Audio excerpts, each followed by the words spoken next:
this coup by junior officers.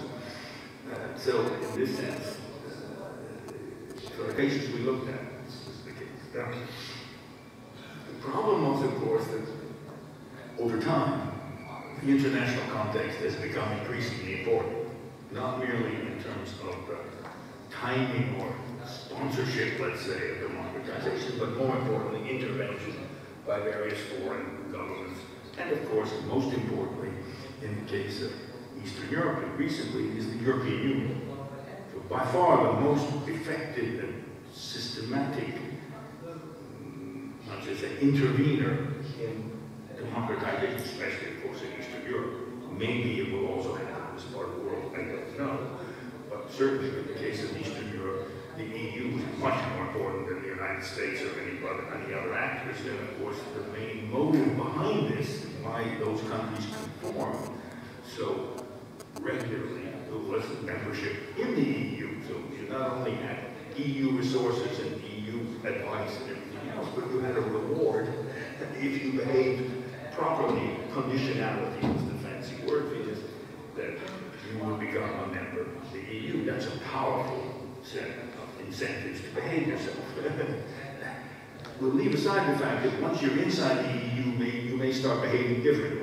And that's been a problem, because you behave nicely before you get in, but once you get in, we see Hungary, Romania, and then they began behaving in, let's say, unexpected and undesirable ways from a democratic point of view. So that's a slight problem.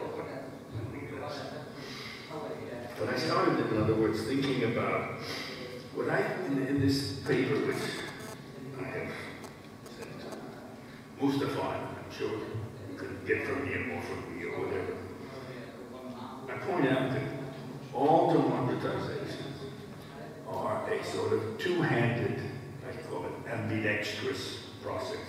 You're both left and right-handed when you democratize. On the left side, you undergo very much the same events and processes everywhere. You hold elections, you produce, you have political parties, they compete, you have an electoral competition, you form a parliament, it can be parliamentary, presidential, but it's not particularly important. But those are all, every country that democratizes then has somehow changes, usually in terms of press freedom, freedom of association, etc., etc. Okay. So on one side, democracy, I call it the left hand. On the left hand, democracy is a universalistic process which looks similar no matter where you go. On the right hand, all democracies are compromises with the conditions of the particular country that you're dealing with. So they're all alike and they're all different. Right? So to understand the process of transition and then eventual consolidation, it's the question of how do you work with both hands, so to speak, and what is the mix between the universal elements and the peculiar compromises you make, given the social structure, the religious structure, I gather, in this part of the world, but some places that's less relevant. So you have a whole series of preoccupations with the right hand. How do you make those institutions somehow compatible with? And of course, the biggest compromise everybody has to make now is with capitalism. So historically, the idea that you could have socialist democracy or whatever it is, that's disagreement. So the idea that you could have a democracy with a radically different economic system is really not entertained by almost anyone. Only very fringe groups believe it. So the main compromise, in addition to obviously also cultural and others, is with capitalism itself. So you have to make arrangements, so to speak, with property groups within your country. And how you make those and how much you do this. The other, of course, is the military. In many ways, the most important compromise you make, depends on the country, but in Latin America, the most important compromise you had to arrive at first was to get the military back in their own jobs, back in the barracks, back in the civilian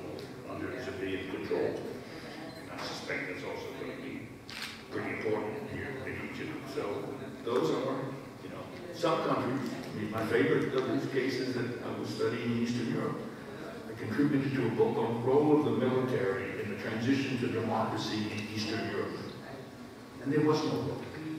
So you wrote a book about a non-happening. And so you have to think, what was it about the military, even in Poland where they had a military dictatorship, but there's other, and the answer was simply, they didn't really have national militaries. They were all part of a Red Army. And when the Soviet Union collapsed, the whole structure, so to speak, of military activity and everything. So not a single one of those countries had any problem whatsoever with their military. The military just faded away, so to speak. It isn't even a significant actor in a subsequent regime. So in that case, forget it. You don't need this compromise with the military. But in the parts of the world I was interested in, and I suspect, as I said, you're interested in, you will have to deal, perhaps first and foremost, with some kind of an arrangement, which obviously will be a compromise. It will not satisfy pure democratic conditions. You will have to guarantee certain kinds of autonomy, protection, whatever it is, whether it's the budget or whether it's the judicial system or whatever it turns out to be. So you have no choice. I would love it. I mean, this one country, dear old Costa Rica, it democratized. And the first thing it did was to abolish the army. No army whatsoever. Just a quiet little police force. And that's it. And Costa Rica to this day does not have an army. Now this would be wonderful. But in order to do this, you have to be sure that your neighbors aren't going to take advantage of the absence of an army to either invade you or compel you by force to obey. And Costa Rica got away with it. I don't think Egypt is going to be able to abolish the army. I think that's pretty clear that you live in a dangerous part of the world, and therefore you're going to have to deal with and even reward the army to keep you protected from, as I said, what is a dangerous neighborhood, which obviously not going to change. So, what I'm talking about here are what I call the right-handed aspects. What makes democratization, as it is occurring now in Egypt, but other Middle Eastern and North African countries, different from the ones we looked at? Just to give you, and I have, I think, 6 points, and then I'll finish. The first, I presented these ideas in Beirut the other day. And the first one, everybody denied this. So I warned you, this is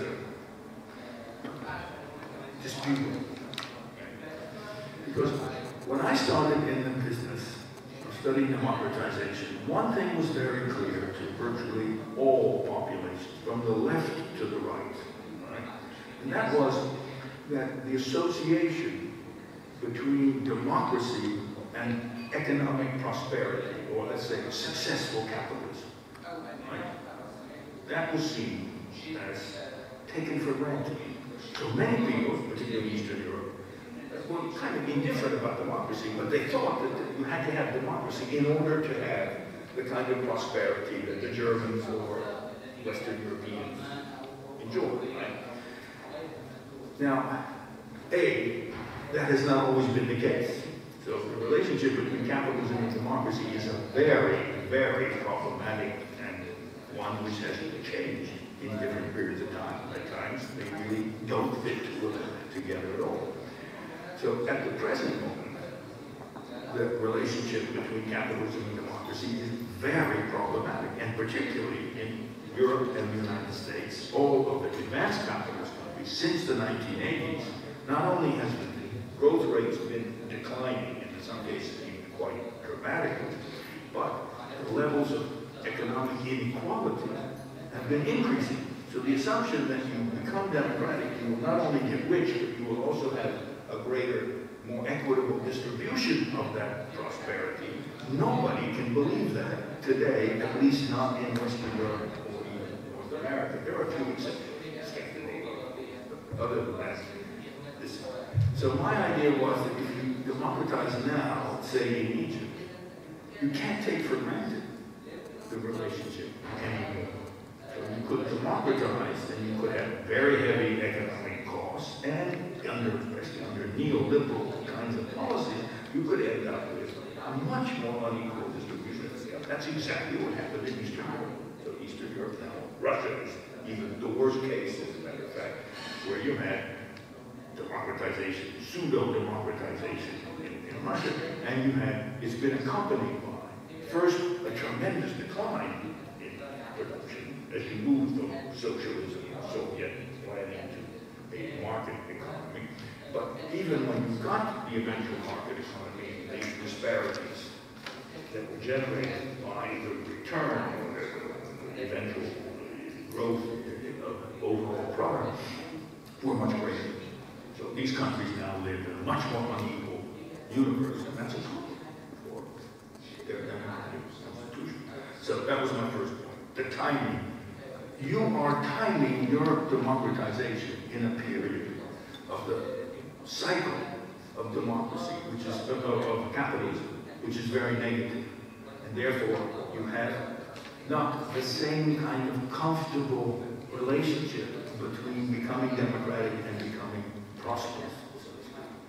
Now, these folks, Beirut said that's not, come on, I mean, this is academic bullshit that actually most Lebanese, most Egyptians still closely associate democracy and prosperity. And therefore, while you can say this on the basis of, quote, objective data, whatever it is, most people don't realize this. So as far as the popular mentality is concerned, the relationship between development and democracy is still pretty firmly established, and therefore people do not question that if they become democratic, there might be very serious development costs, or that the development consequences could in fact lead to greater social inequality rather than greater equality. So everybody says this is nonsense. I can't, you tell me, I don't know. I look at the data, and I was more sensitive to this because I'm more sensitive to what's been happening in the advanced capitalist societies and the way they practice democracy than I am in this part of the world. But I think eventually people are going to realize that becoming democratic is no guarantee to prosperity, and especially is no guarantee toward greater social equality. Certainly not in the short to medium term. Second problem. When the countries I started with, when we were looking at those back in the late 70s, early 80s, we could make one fairly, I think, defensible assumption. Namely, that the principal agents in bringing about democratization would be political parties. So in some sense, the slogan, but we didn't use it, but the slogan could have been, how do you democratize a country? You do it by getting the parties right. And the parties will do the job. Okay? So that was, in the way that economists said, how do you produce capitalism? You get the prices right. So in some sense, the parties and the prices were considered equivalent. And if you just got the price structure right, then you protected property rights, capitalism would flow, and you didn't have to worry about anything else. Fundamental signals given by the price system, you would, okay. As I said, parties were supposed to do this, and parties did do this historically in Europe, so in the United States. And so the development of democracy was very much a product of the formation of political parties, their programs having people who identified with them and conformed to their identities, voted regularly from one election to another for the same party. We call this in the American jargon party identity or partisan identity. That was considered the bedrock for a functioning Western democracy. How did you get that? It's a bit mysterious, but you did it, right? Through these historical struggles, especially, of course, the relationship on the left between socialist parties and trade unions, and on the right between conservative parties and business groups, so that were the kind of core. So you had a left and right, and it was an infrastructure, and that's how you did it. But parties didn't. The problem is, parties are not what they used to be. And that means also in old democracies as well as new. Something has happened to political parties. They can't do this anymore. They don't have members. They don't have voluntary contributors. People, I love this story. I happen to have a friend, a Hungarian friend, who does survey research in Eastern Europe. And one of the standard surveys and questions is, are you a member of a political party? And the problem with that question is, nobody is a member. And so you do these mass surveys, and you sometimes get less than 3% of the population who will admit to being a member of any political party. 3%. You can't find them. I mean, there have been surveys in which you can't even find 3% of them. So, and then if you ask them, even in some ways a more significant question, do you feel that there's a political party that defends your interests? Sometimes 15%, sometimes 20%. So here there's, and we look at these political parties, and not only do people not become members, they can't even identify a political party that reliably protects their interests, whether it's religious interests, class interests, that varies.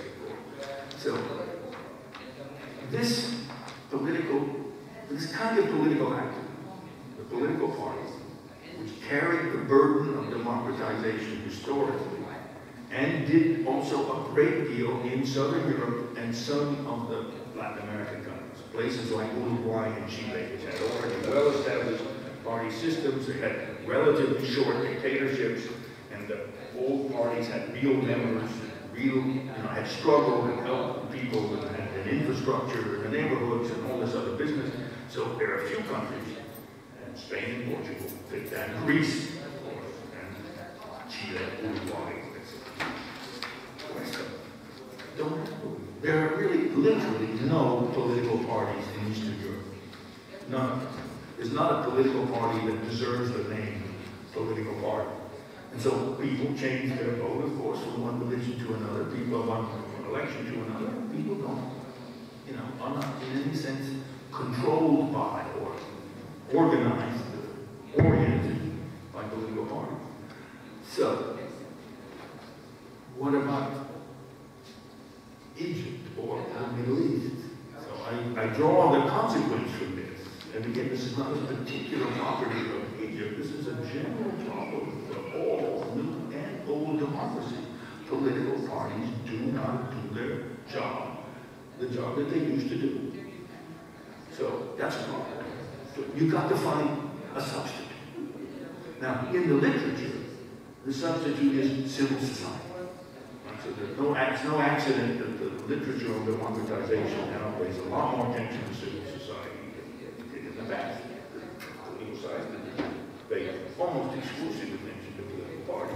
Now it's civil society. And you, of course, are part of civil society. And I gather this is a civil society organization, so to speak. So I ask you, are you really confident that civil societies can replace political parties?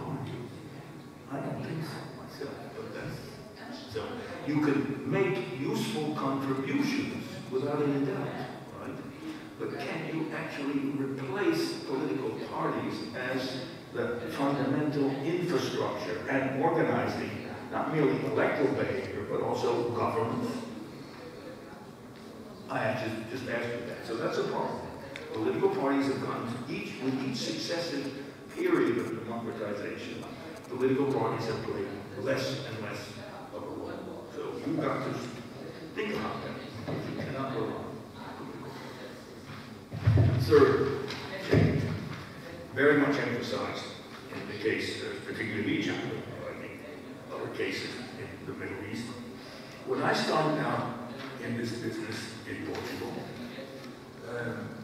the technology of democratization was typewriters.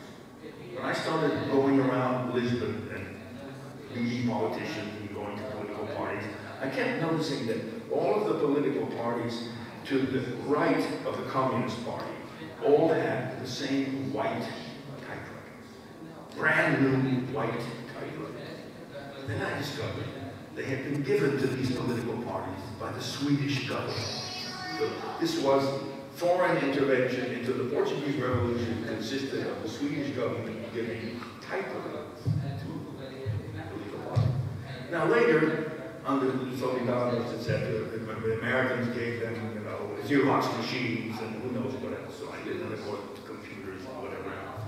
But the important thing to see is that the technology of politics has changed. And this, of course, is where this ICT business and all of this infrastructure of communication technology changes how people reach each other, how they organize, how they can engage in forms of collective action, but most importantly, how limited the capacity of the autocratic regime is to prevent those communications. So this is a very diffuse, difficult to control new technology, which makes democracy different. Almost everybody seems to agree. So yes, that actually then makes it much more difficult, much easier to rebel against resist autocracy. We even see this in China. Tremendous efforts by the government to prevent this, but it still happens. Okay? Now, the question, however, is, yes, this technology makes it easier to rebel against an autocracy, but does it make it easier to democratize, to consolidate a democracy? Can you run a democracy on virtual groups? My answer is no. So, can you imagine, and I don't know how, but I suppose Egypt would be a very interesting test case, can you convert virtual groups into real organizations so that you have then people who are first brought into contact and experience similar kinds of political events, and then they form an infrastructure of real organizations that can monitor events and eventually exercise influence and play a role. I think you've already seen that political parties are not part of it. Political parties do not make good use, incidentally, of ICT, but other groups do. So that's the question. Yes, the new technology makes it easier to rebel against autocracy. Does it make it easier to consolidate a subsequent democracy? I guess that seems very problematic to me, but if there's going to be a single country where we're going to discover this, it probably will be Egypt, because at least the discussion about the role of this new technology in the Egyptian spring, whatever you want to call it, is certainly more extensive even than, let's say, Tunisia or other cases. But is that going to convert itself into real organizations that can participate, orient people, get them to participate and contribute to democratization? Fourth, I think I've already mentioned it, so I can be short. We discovered, we didn't know this at the beginning, we discovered what we kept calling the neighborhood or the regional effect. So one of the simplest rules is that the more countries you have on your borders that are democratic, the more likely you are to be democratic. The famous case of this in Latin America was Paraguay. Paraguay was the oldest dictatorship in Latin America. Eventually it got surrounded by Uruguay, Brazil, Argentina, even Bolivia, and eventually, reluctantly, it became democratic. So there's clearly a neighborhood effect. Now this effect becomes even more powerful when the neighborhood is organized into a regional organization like the European Union. Now there is no regional organization like the European Union. It's by far in a class by itself in terms of its capacity, etc. But in the case of Latin America, the Organization of American States did play a very significant role in critical moments in sustaining, not bringing it about, but sustaining the democratization process. So, I come to the question, what is your region? Now, if you look at the objective data, the Middle East and North Africa forms the most natural region in the world. You have more in common with your neighbors than any other region. You certainly have more in common than the Europeans do, right? Both in terms of a common language and religion, and to a certain extent colonial experience and go on. But so if you just look at the data, this should be the part of the world with the strongest regional organization, simply because you share much more than, let's say, Asians do with each other, even Latin Americans, for that matter. Well, Latin Americans are. Now, I look at this region and I don't see it. You don't have strong regional organizations. The League of Arab States, and what's worse, you keep going to war with each other. You don't even have what we call a security community. You cannot be confident in this part of the world that your neighbors aren't going to do something very unpleasant to you. It's just, leaving aside the obvious Arab-Israeli or the Palestinian, that's a key one. But there are lots of others, right?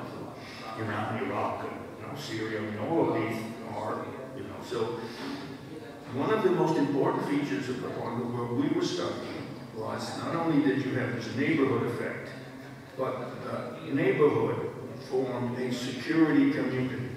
The countries within it did not expect to have to go to war with each other. Now there were problems.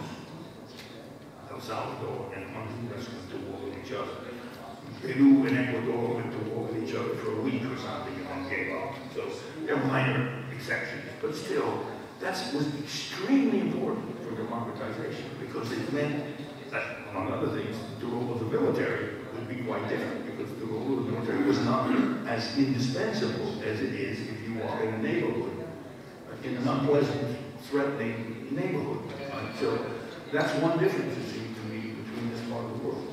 Not only is it an unpleasant neighborhood because of the conflicts between the countries in the neighborhood, but you have the added problem, and that is external intervention in those conflicts, because you are a neighborhood that countries like the United States, and for that matter Europeans, have serious preoccupations, concerns about the security of energy supply, whatever all those things are. So you're not only a problematic neighborhood in terms of the internal relations of the members of that neighborhood, but also in terms of where you are geostrategically in regard to other powers and who have incentives for intervening. So the regional effect is something we discovered, and I think it's an important one, certainly in Eastern Europe, no question about that. But the regional, can you rely on the regional effect in this part of the world? I don't think so. On the contrary, the region's going to make it more problematic for democratization otherwise. Fifth, am I running over time? 10 more minutes, okay. I'll have to be much more brief. In the cases that we were interested in, Southern Europe, Eastern Europe, South America, Central America, one of the features was that these countries had accepted and were even desired the intervention of already existing democracies, whether it was the United States or Europe or whatever. So these countries regarded foreign intervention basically as benevolent, right? Especially in Eastern Europe.